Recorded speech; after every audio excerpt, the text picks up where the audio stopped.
Oi, boa noite. Boa tarde, eu acho que ainda. Meu nome é Frank Jorge, eu estou muito contente de estar aqui. Na verdade, o evento está sendo super bacana, me sinto muito honrado de estar dividindo essa última mesa aqui com o Tatá. E, espero compartilhar um pouco do que vem sendo, né, essa certa trajetória como compositor e fomentador de outras coisas, não necessariamente só lá em Porto Alegre, mas aos pouquinhos foi rolando pelo país também outras, né, circulações, outras concretizações. E não é exagero eu reforçar esse meu agradecimento de estar aqui na SIM, né, e, e mandar um salve ao pessoal que faz essa cobertura, o pessoal que trabalha, que organiza, o pessoal que está na produção, que é às vezes aparentemente anônimo, mas é que quem realmente toca adiante, né, essa programação intensa, bacana, diversificada, né? E agradeço a São Paulo, né? Eu toquei pela primeira vez em São Paulo em 87 com um grupo que era os Cascaveletes, e eu vou contar um pouco melhor depois essa narrativa aí das bandas de uma maneira cronológica e objetiva, para a gente também poder falar, né, sobre criação artística e ouvir vocês também. Então passo a palavra para o Tatá também dar o seu alô, seu boa noite aí. Boa noite, sou Tata Aeroplano, também músico, compositor, e para mim é uma felicidade, uma honra estar aqui também nessa noite, dentro da Sim São Paulo, que é um evento incrível, acompanho desde a primeira edição e a cada ano que passa é um evento realmente que pauta muita coisa que vai acontecer no ano que vem, 2017 e tal, então... E também honrado de estar do lado do Frank Jorge, que eu acompanho faz um bom tempo, quando eu era garoto, eu sou lá de Tuiuti, perto de Bragança Paulista, interiorzão e tal, e a gente era adolescente na década de 80, né? Então, as coisas chegavam pra gente, não tinha internet, gente, era uma loucura. Tinha uma rádio lá, que era uma rádio 89,9, era a União FM. Era uma rádio do rock, não era a Rádio 89 de São Paulo, era uma rádio de Mojimirim, Mojimirim e Mogi Guaçu, do interior ali mesmo. E os caras só tocavam coisas absurdas. E tocava Cascaveletes e tudo mais. Então a gente escutava esses sons assim, pra gente era um absurdo, assim. E, pô, demais. Legal a gente trocar esse papo sobre criação e composição, enfim, isso... Acho que vai render bons papos entre nós aqui todos hoje. Então, para abrir, a gente vai mostrar um videoclipe de cada um de nós aqui para dar uma ideia do que a gente vem fazendo. Meu clipe é de 2013, o do Tatá é mais recente. Então, acho que a gente, por favor, a gente exibe agora esses dois vídeos.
passado. Não vou ficar com o rosto inchado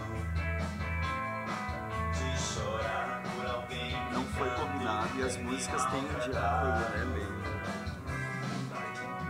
Não vou pensar que estou melhorando enquanto você continua me ignorando. Não vou insistir em ficar esperando ver você arrependida com seus braços roncando. Vai, eu sei que vai doer, mas quem mandou você nascer? Vai, levanta esta cabeça. Sofrimento, nunca mais, por favor, me esqueça.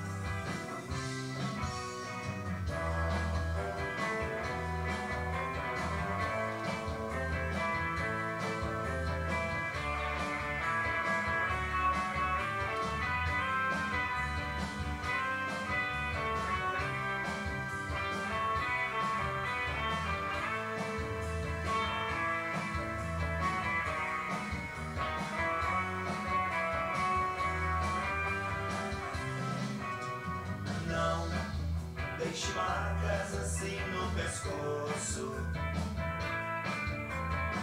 Isto é muito brega até o caroço. Pode falar à vontade, eu finjo que ouço. Maldade fica na pele, encosta no osso. Não diga oi se me ver na calçada. Finja que vai ao dentista e está atrasada. Não lembre que um dia foi abandonada. A vida é um perde-ganha, no final não dá nada. Vai, eu sei que vai doer,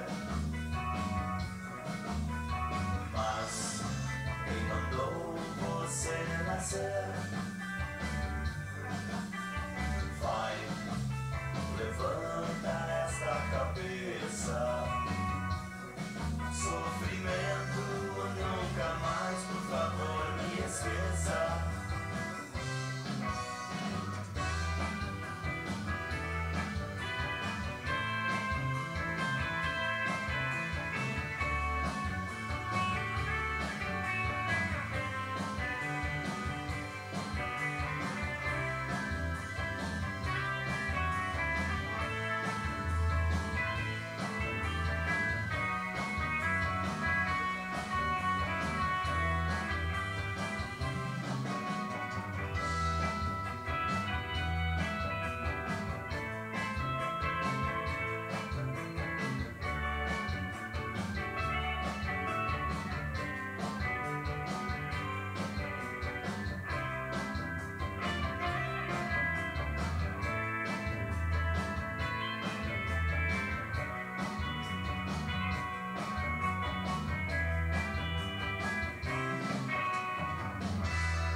Bom, então tá, né? Obrigado.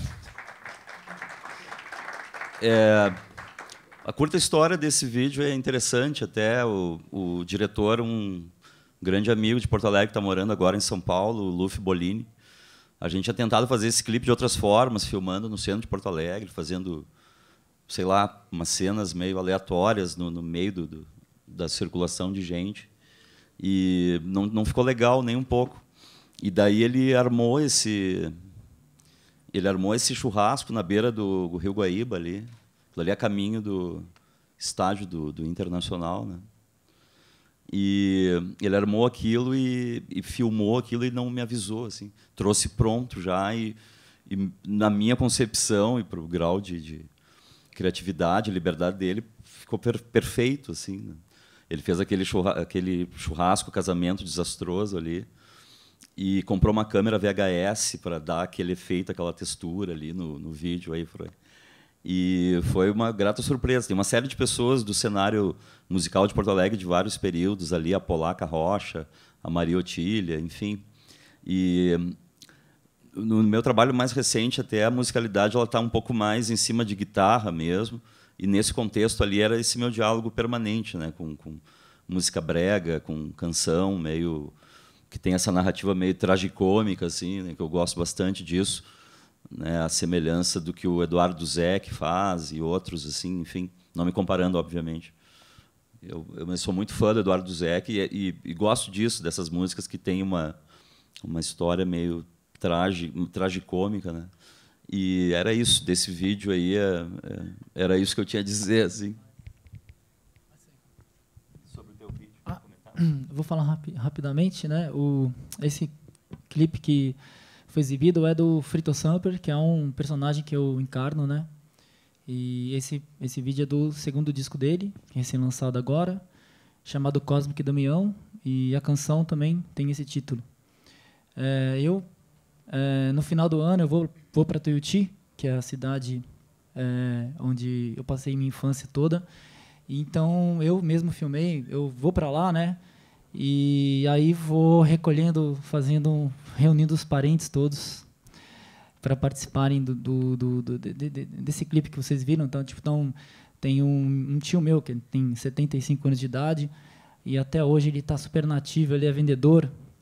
Ele trabalha vendendo para outra cidade, ele tem um fusquinha branco e ele sai, conhece todo o interior, assim, ele é um maluco, tal, ele é o cara mais empolgado, então ele participa desse clipe, meus irmãos participam e, enfim, é o jeito que eu, de um tempo para cá, tenho trabalhado, assim, eu faço os discos e também estou filmando, estou curtindo isso. Hoje, no iPhone, a gente consegue, um telefone, né, mesmo, a gente consegue botar as ideias e é isso que eu posso dizer desse clipe. Tem a ver com o seu, né? Também, tipo, a coisa meio do Rio e tudo mais. A gente está com os dois.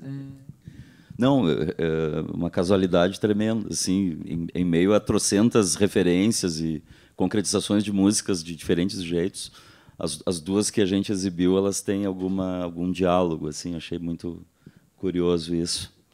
Eu vou começar mostrando, então, aqui algumas questões assim para me apresentar um pouco e, independentemente de ser o famigerado PowerPoint, eu vou tentar não demorar, justamente, né, tentar contar um pouco só da origem e o que caracterizou algumas das bandas que eu atuei, né, e que, modestamente falando, eu tenho bastante orgulho de ter participado, principalmente pela troca, né, com os diferentes músicos, diferentes colegas que eu constituiria parcerias musicais, né? No caso, seja o Flávio Basso nos Cascaveletes, o Marcelo Birk, o Carlo Pianto, o Alexandre Birk na Graforrest Harmônica.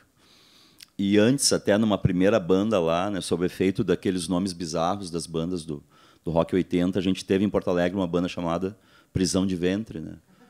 Então, o Prisão de Ventre foi importante por ser a nossa tentativa, né? Estava aqui o Wilson Souto falando agora sobre a ABMI, o cara que foi importantíssimo na história, né, com o Lira Paulistana e com os shows do Arrigo e do Itamar. Tudo isso a gente acompanhava lá do Sul também, ao mesmo tempo que ia assimilando o punk, pós-punk, new wave, o rock Brasil 80, toda a vanguarda paulista a gente acompanhava com muito interesse, muita identificação, né, pelo quanto de renovação trouxe para a música brasileira, por explorar diferentes formas, né, fazer música com diferentes andamentos da mesma música, diferentes as letras do Arrigo falando em quadrinhos e no que era a crueza da cidade, enfim, são coisas que nos impactaram muito também. Então, nessa banda no Prisão de Ventre, a gente tentava, não sabia direito o que fazer, gostava de tudo isso que estava acontecendo. Foi realmente uma banda que não durou muito, mas a gente tinha um exagero, assim, uma pretensão de fazer um monte de coisa, acabou não rolando tanto, mas acabou gerando músicos para bandas, né? Como eu acabei indo para o Cascaveletes, o Luiz Henrique Gomes foi para o TNT, Marcelo Birk fundaria depois, em seguida, a Graforrest Filarmônica. Então, é um capítulo que, por mais que com o tempo se divulgou também para o resto do país, né? Mais a partir do período da internet, ficou mais fácil conhecer, acessar esses materiais. São trabalhos que tiveram mais significação e circulação mais lá no Rio Grande do Sul, né? O Cascaveletes tocou aqui no Madame Satã, né? Bem no início da trajetória, em 87 ou 8 também. Então, vou mostrar isso que eu estava comentando, né? Vamos ver se eu me entendo aqui. Bom, eu acho bem importante essa questão, só para eu prometo que eu vou tentar ser rápido, né?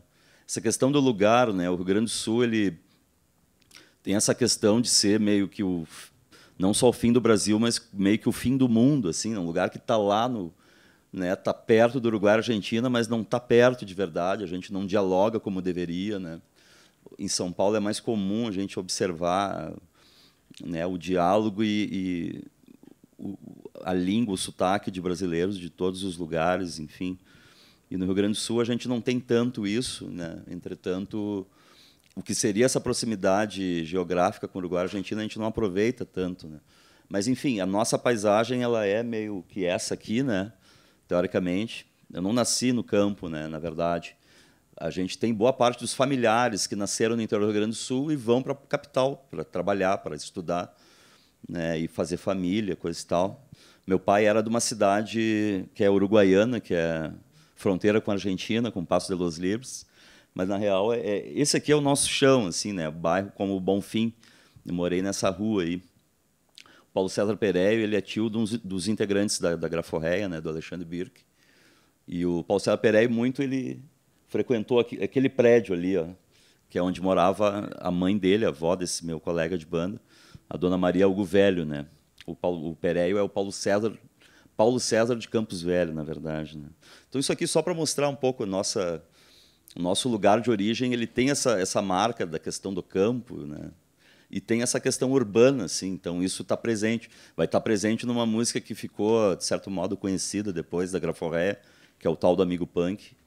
Ela tem todo um linguajar que até mereceria tradução simultânea, talvez, porque está cheio de termos gauchescos e sobre o campo, né? Até para quem é urbano do Rio Grande do Sul não entende algumas daquelas expressões, mas essa questão urbana e do campo ela está presente na música Amigo Punk. É meio que esse desafio do gaúcho, né? O cara viver tranquilo no interior e batalhar a vida de um modo, né, mais low profile, sei lá, ou o cara tentar a vida na cidade, né? Constituir profissão, constituir empresa, inventar curso, inventar estúdio, enfim. Então, isso eu acho interessante destacar, né? Bueno, esse aqui são os meus pais, que eu acabei ilustrando no disco Vida de Verdade, é o meu segundo disco de estúdio, saiu pela YB Trama, né? Dona Marlene e Mário, ambos falecidos, né? Vou tentar andar rápido aqui. Então, antes tinha ali uma lista tremenda de números, apelidos, coisas e tal, mas foi um colega de colégio, que era o Luiz 14, né? O cara que era o número 14 da lista de chamadas, esse cara que me deu esse apelido, né? Frank Jorge. E aquele ali é o meu nome de civil, né? E nasci em 66, né? Fiz 50 neste ano aqui. E vamos adiante. Isso aqui era essa questão com a música, ela vem já desde o tempo de colégio e do tempo de casa, assim, de conviver com o que se ouvia no rádio e os discos que a gente ouvia em casa, e no colégio aqui também se cantava o hino do colégio e hinos de um modo geral nesse salão aí, né? Meio peculiar e prosaico ali no Instituto de Educação General Flores da Cunha, um colégio tradicional público de Porto Alegre, né? E o impacto do rock na vida sempre foi muito forte desde pequeno, assim, não é exagero dizer, né? Então, o rock e a música brega, elas sempre falaram muito alto, assim, ao meu coração, né? Tu ouvia os compactos do Roberto desde pequeno, na Eletrola ainda, né? Isso tudo foi me impactando, assim. Mais adiante, no caldeirão de coisas que eu ia buscar, e isso eu vejo no teu trabalho também, né? Sons de diferentes procedências, vai entrar justamente, né? Sejam influências da música campeira ou influência do rock, da música urbana, uma música americana e depois inglesa também, que impactou muito, né, a minha formação.